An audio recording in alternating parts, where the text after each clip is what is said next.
Oke, assalamualaikum warahmatullahi wabarakatuh. Kembali lagi di materi pendidikan agama Islam dan budi pekerti.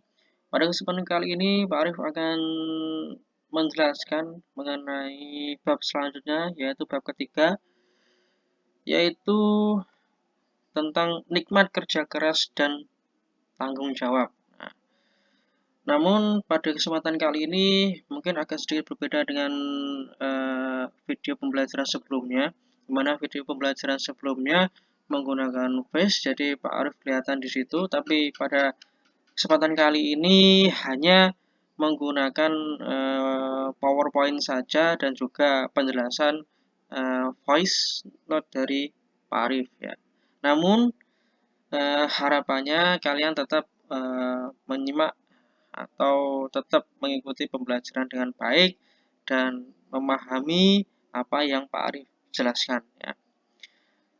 Oke, sebelum kita mulai pembelajaran pada kesempatan kali ini, marilah kita mulai kegiatan pada kesempatan kali ini dengan umul kitab bersama-sama, membaca umul kitab bersama-sama surat Al-Fatihah. Harapannya agar apa yang kita laksanakan pada kesempatan kali ini bisa bermanfaat bagi kita sendiri dan juga orang lain ya. Oke. Ila hadratil Mustafa Muhammadin sallallahu alaihi wasallam syawadillahi lahumul Fatihah. A'udzu billahi minasyaitonir rajim. Bismillahirrahmanirrahim. Alhamdulillahi rabbil alamin arrahmanir rahim maliki yaumiddin.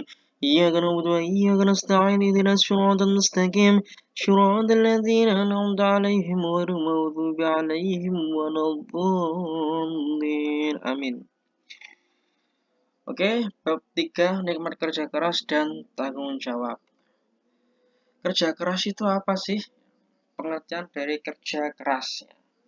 Kerja keras berasal dari kata kerja ya, yang berarti melakukan sesuatu kegiatan atau sesuatu yang dilakukan untuk mencari nafkah. Dan sedangkan kerja keras ya, yaitu bermakna melakukan sesuatu kegiatan untuk mencari nafkah dengan sungguh-sungguh demi mencapai harapan dan tujuan atau prestasi yang maksimal disertai dengan tawakal pada Allah Subhanahu wa taala. Dan tentunya untuk mencapai kepentingan baik itu di dunia maupun di akhirat.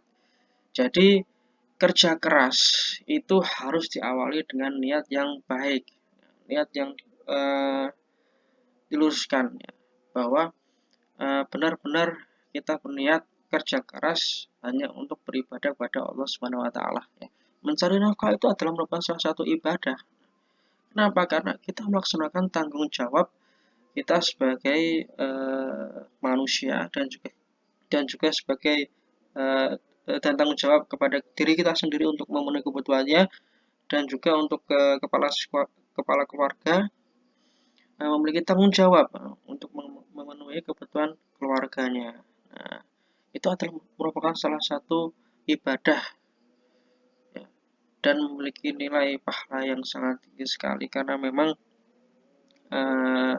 dilakukan dengan ikhlas dan sungguh-sungguh. Itu kuncinya ya. Next. Nah, dalam kerja keras di sini ada penguat dari Quran surat At-Taubah ayat 105. Mari kita baca bersama-sama ya. A'udzu billahi minasyaitonir rajim. Bismillahirrahmanirrahim. Wa qul a'malu fasayarallahu 'amalakum wa rasuluhu wal mu'minun وستردون إلى عالم الغيب والشهادة فينبئكم بما كنتم تعملون. Sadaqallahul. Yang artinya, dan katakanlah, bekerjalah kamu, maka Allah dan Rasul-Nya serta orang-orang mukmin akan melihat pekerjaanmu. Dan kamu akan dikembalikan kepada Allah yang mengetahui yang gaib dan yang nyata, lalu diberikannya kepada kamu apa yang telah kamu kerjakan. Jadi apa yang telah kita kerjakan nanti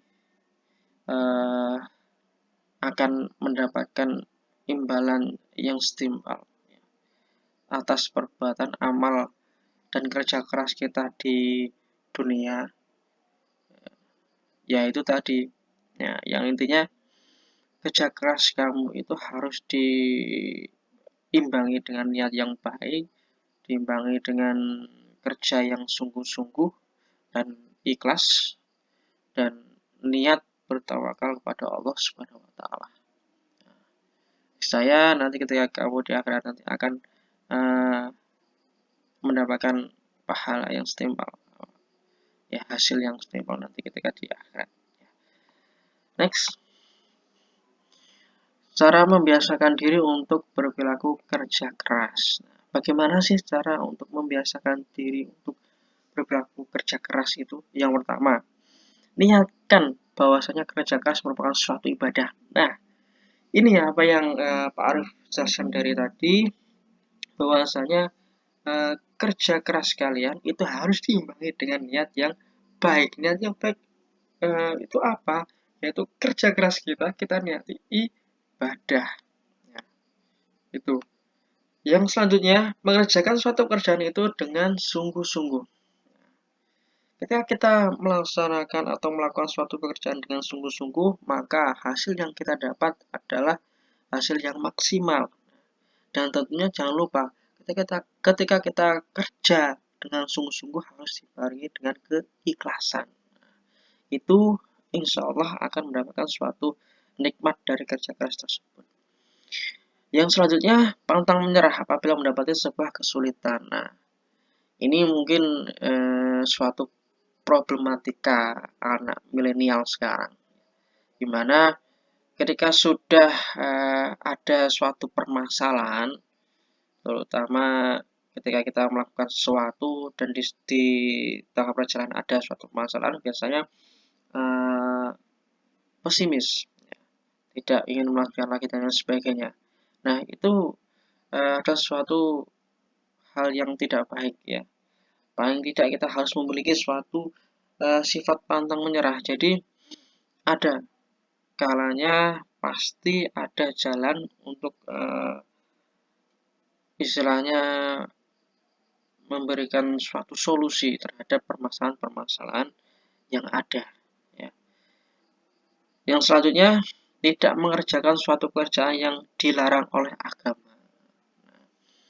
Ketika kita kerja keras dan sungguh-sungguh, itu kita harus barengi dengan kerja keras kita itu dengan kerja yang halal, bukan dengan kerja yang tidak halal ya, atau yang dibenci oleh Allah Subhanahu wa taala. Contohnya apa? Banyak sekali.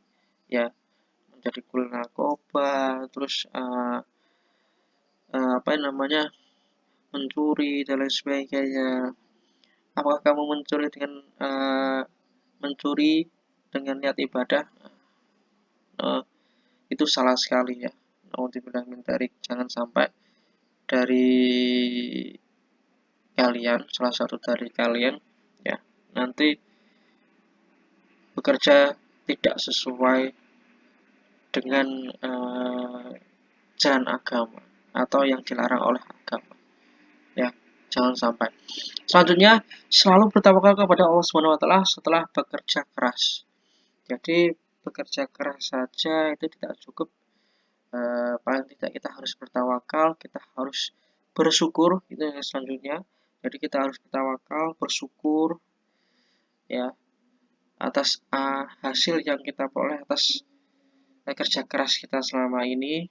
Kita juga harus dengan cara apa? Banyak sekali. Ketika kalian sudah sukses, ketika kalian sudah memperoleh hasil atas kerja keras kalian, paling tidak kalian harus memberikan suatu sedekah, yaitu dengan berzakat, dengan memberikan berapa persen dari gajimu untuk orang-orang yang tidak mampu dan sebagainya. Itu adalah suatu hal, suatu tindakan bersyukur atas nikmat yang diberikan oleh Allah Subhanahu wa taala. Selanjutnya, yang terakhir adalah selalu bersabar apabila hasil yang didapat tidak sesuai dengan apa yang kita kehendaki. Nah, ini biasanya akan kita rasakan ketika kalian waktu pertama kali kalian bekerja dan lain sebagainya. ketika kalian bekerja, terutama kerja untuk yang pertama kali, mungkin kita sudah kerja keras dengan sungguh-sungguh, tapi hasilnya tidak sesuai dengan diharapkan atau menyelesaikannya, bersabarlah. Ya. Saya nanti ketika kalian bersabar, tekun, telaten, ya, lama lama kelamaan lambat laun akan memberikan suatu hasil yang sangat luar biasa baik bagi kamu sendiri maupun keluarga kamu. Ya. Selanjutnya, hikmah kerja keras. Apa sih hikmah ya dari kerja keras itu? Yang pertama adalah dapat mengembangkan potensi diri, baik berupa bakat, minat, pengetahuan maupun keterampilan. Nah, kerja keras ini tidak hanya ketika kalian di dunia kerja saja. Nah, di dunia pendidikan seperti kalian, yaitu tugas sebagai seorang murid, tugas sebagai seorang siswa, yaitu adalah belajar. Bekerja keraslah kamu ketika kalian menuntut ilmu, ya, dan mengembangkan potensi diri kalian, keterampilan kalian, baik itu yang di farmasi maupun yang dental asisten, ya. Misalnya suatu saat nanti ya kalian akan mendapatkan hikmah dari kerja keras kalian, manfaat dari kerja keras kalian. Ilmu di dunia ini tidak ada yang tidak bermanfaat, ya, tidak ada yang muspro, ya.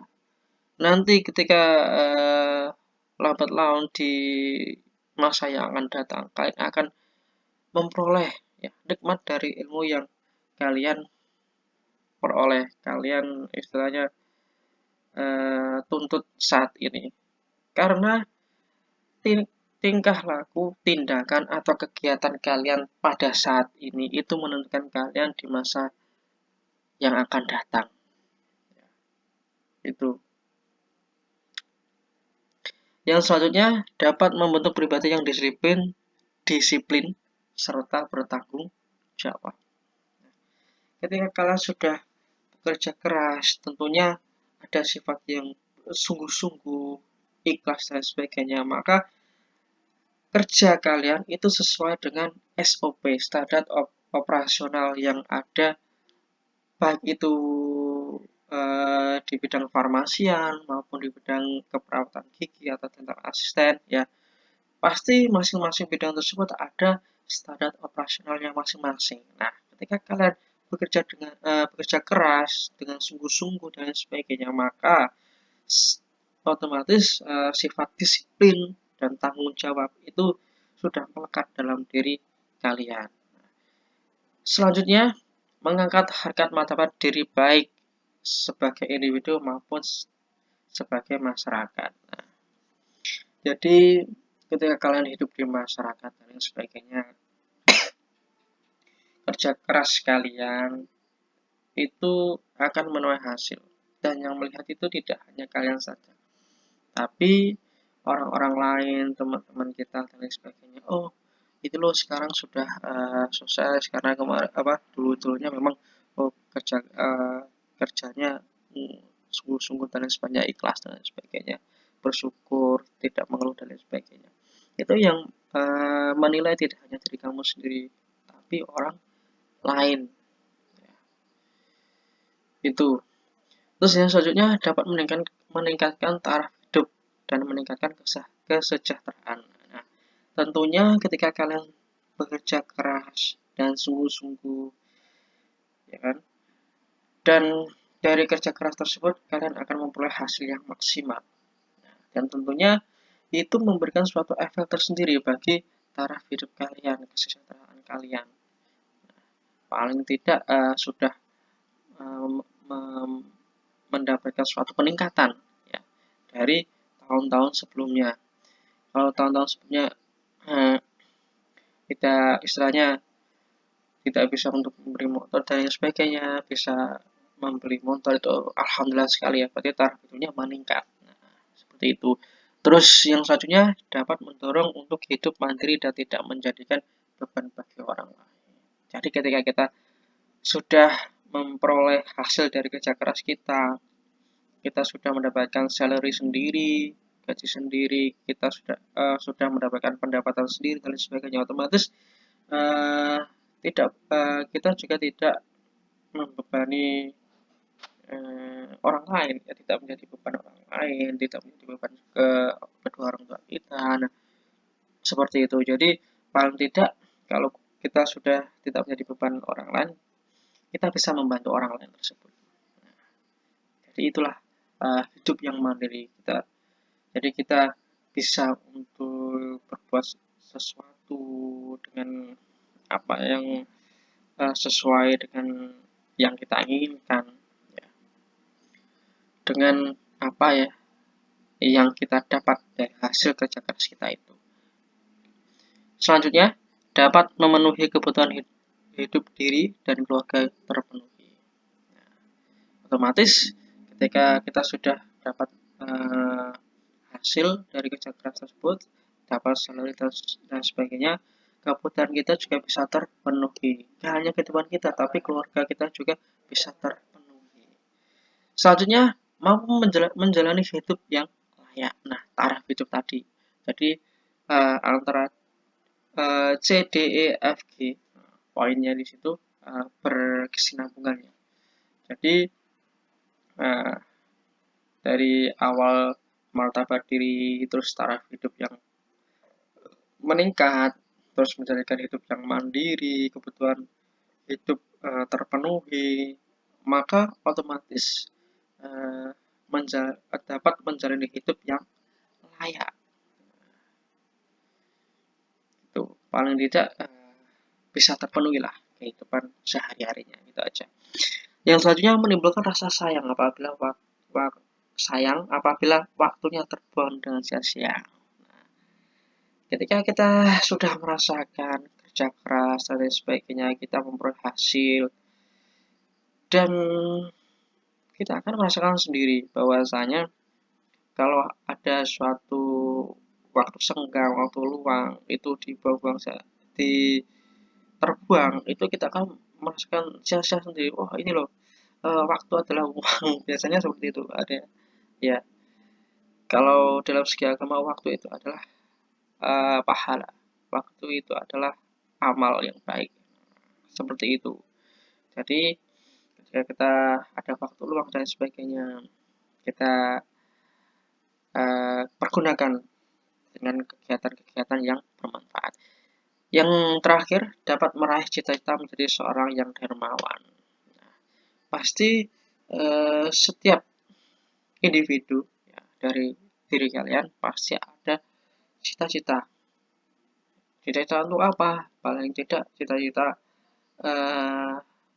menjadi orang dermawan. Contohnya apa? Ingin memberangkatkan dari orang tua, seperti itu, untuk bersedekah kepada fakir miskin, itu juga merupakan suatu cita-cita seorang yang dermawan. Pasti ada dalam diri kalian. Ingin berbagi kepada sesama, ya, ingin berbagi pada teman, itu pasti ada. Kalau tidak ada ya bisa disebut pentil, ya pelit, ya, seperti itu. Jadi meraih cita-cita menjadi seorang yang dermawan, saya pahalanya akan terus mengalir secara berkesinambungan, ya.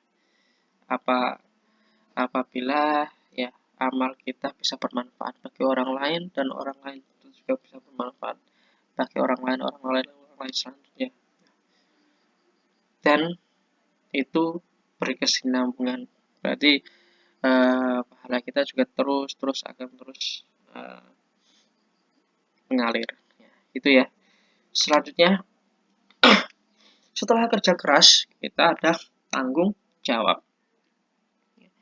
Ketika kita sudah bekerja keras, maka di situ akan timbul sifat tanggung jawab. Nah, apa sih tanggung jawab itu? Tanggung jawab adalah kesadaran manusia akan tingkah laku atau perbuatan yang disengaja maupun yang tidak disengaja. Dalam artian, berbuat sesuatu sebagai perwujudan kesadaran akan kewajibannya. Itu dia. Nah, dalam Quran surat Al-Mudaththir ya, ayat 38. A'udzubillahi minasyaitonirrajim. Bismillahirrahmanirrahim. Kullu nafsin bima kasabat rahinah. Nah, tiap-tiap diri manusia bertanggung jawab atas apa yang telah diperbuatnya. Jadi, apa yang kalian perbuat saat ini, jika itu tidak baik untuk kuasa Tuhan kalian, itu juga kalian yang bertanggung jawab atas perbuatan kalian itu. Jadi, berbuatlah kalian yang baik. Berbuat yang baiklah kalian, maka ya, tanggung jawab kalian sebagai seorang mukmin akan dilipat gandakan pahalanya. Ya, itu ya.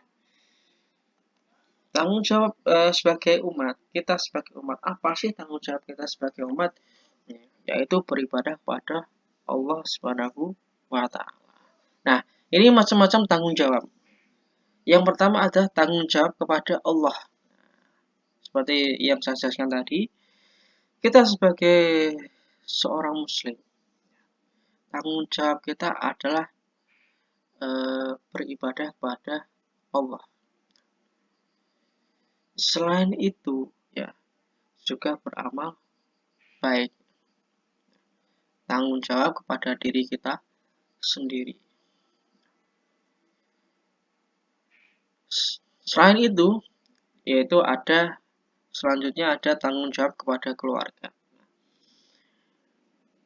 Kalian, ya, di posisi kalian sekarang pada saat ini, sebagai seorang siswa, sebagai seorang anak, ya juga punya tanggung jawab atas keluarga. Apa itu? Dengan kalian menuntut ilmu dengan baik dan bersungguh-sungguh untuk mengamalkan ilmu tersebut, maka itu adalah suatu tanggung jawab kamu sebagai seorang siswa dan sebagai seorang anak. Kalau tanggung jawab sebagai seorang anak yaitu berbakti kepada orang tua. Jangan sekali-kali membantah apa yang diperintahkan oleh orang tua jika itu memang baik. Itu. Jangan sekali-kali membantah orang tua. Jika kalian membantah orang tua, pasti nanti di setelahnya, ya, masa-masa setelahnya, maka kalian istilahnya akan menyesal di kemudian hari. Nah, gitu aja. Terus selanjutnya tanggung jawab kepada masyarakat. Kalian sebagai seorang yang hidup di dalam masyarakat, maka memiliki suatu tanggung jawab ketika kalian menjadi seorang masyarakat, ya, di situ seorang yang hidup di masyarakat. Apabila nanti ada suatu tindakan kejahatan di lingkungan dan lain sebagainya, kalian juga harus datang.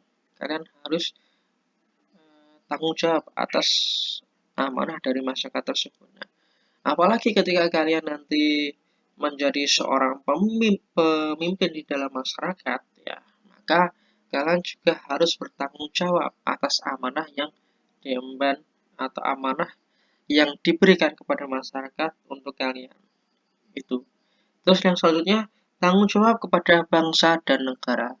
Kalian sebagai warga negara Indonesia, ya, sebagai warga negara yang baik, tanggung jawab kalian itu apa sih?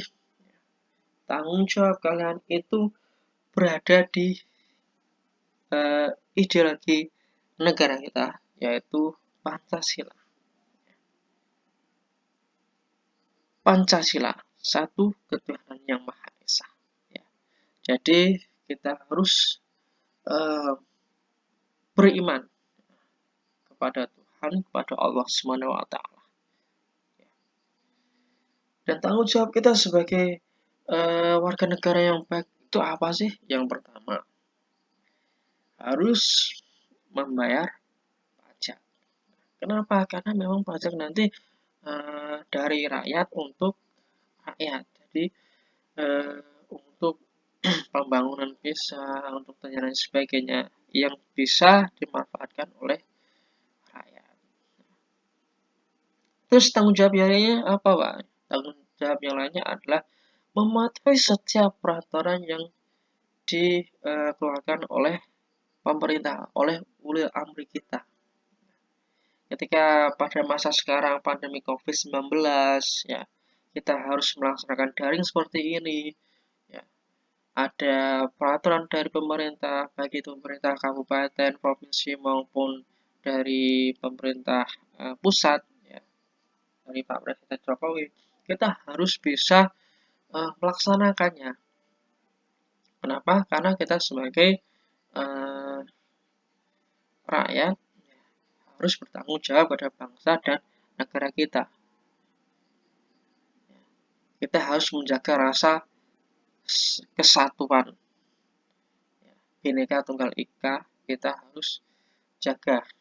Itu tanggung jawab kita sebagai bangsa kepada bangsa dan negara sebagai warga negara yang baik. Itu ya. Selanjutnya, ya, hikmah tanggung jawab. Apa sih hikmah tanggung jawab itu? Pertama, mendapatkan kepercayaan orang banyak. Ya. Ketika kita sudah mengemban amanah dan kita bisa mempertanggungjawabkan, ya, kita bisa bertanggung jawab atas amanah yang diberikan kepada kita, maka orang-orang ya, tersebut yang mengamanahkan kepada kita niscaya bahwasanya rasa kepercayaan mereka terhadap kita itu meningkat. Ya, kita dipercaya oleh orang lain karena kita amanah seperti itu. Selanjutnya, mendorong pelaku dan pemangku kepentingan untuk lebih mudah dan cepat sukses. Ya.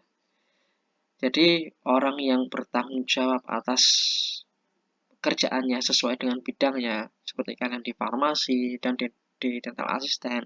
Ketika kalian dilihat rajin dan tekun, terus memiliki rasa tanggung jawab yang besar, maka pimpinan kalian akan melihat tersebut. Dan tentunya itu adalah salah satu istilahnya tolak ukur kesuksesan kalian untuk pimpinan-pimpinan kalian tersebut. Selanjutnya, memberikan dampak lebih kuat, nyaman, dan aman dalam menghadapi permasalahan yang harus diselesaikan. Biasanya kalau sudah memiliki rasa tanggung jawab, terus kerja keras, itu dalam dirinya sudah melekat jadi dirinya. Us gak gentar lah, ya. Kalau ada yang namanya permasalahan-permasalahan di depan. Ya, kalau nggak gini ya gini, seperti itu. Jadi permasalahan itu harus dihadapi, jangan menjadi seorang yang pengecut lari dari suatu masalah, ya.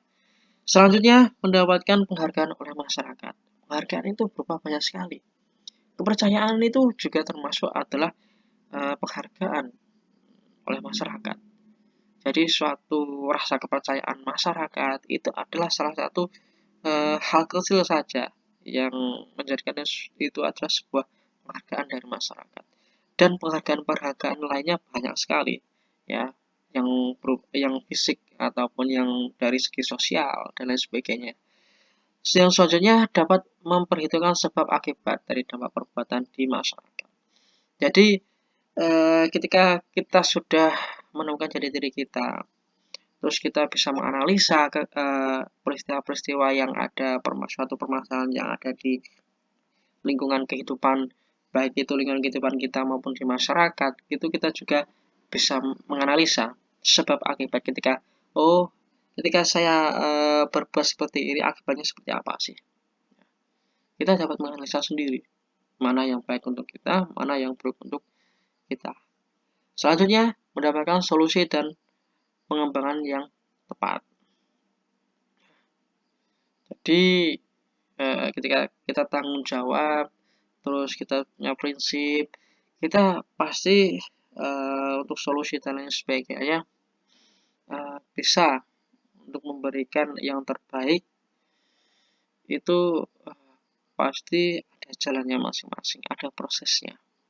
Setiap individu ada caranya masing-masing. Dan yang tahu itu adalah hanya individu-individu itu sendiri.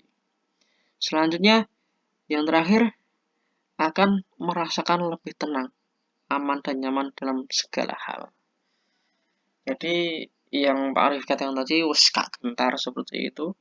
Kalau sudah mendapatkan jati dirinya, karena dia kerja keras dan tanggung jawab, otomatis pengalaman-pengalaman tentang suatu permasalahan juga sudah bisa dirasakan, sudah bisa istilahnya bisa sudah pernah menjalani dan sebagainya. Itu ada suatu pengalaman yang baik. Maka apabila ada suatu permasalahan-permasalahan lagi di lain hari itu sudah tenang, aman, nyaman, ya, wes gak gentar seperti itu.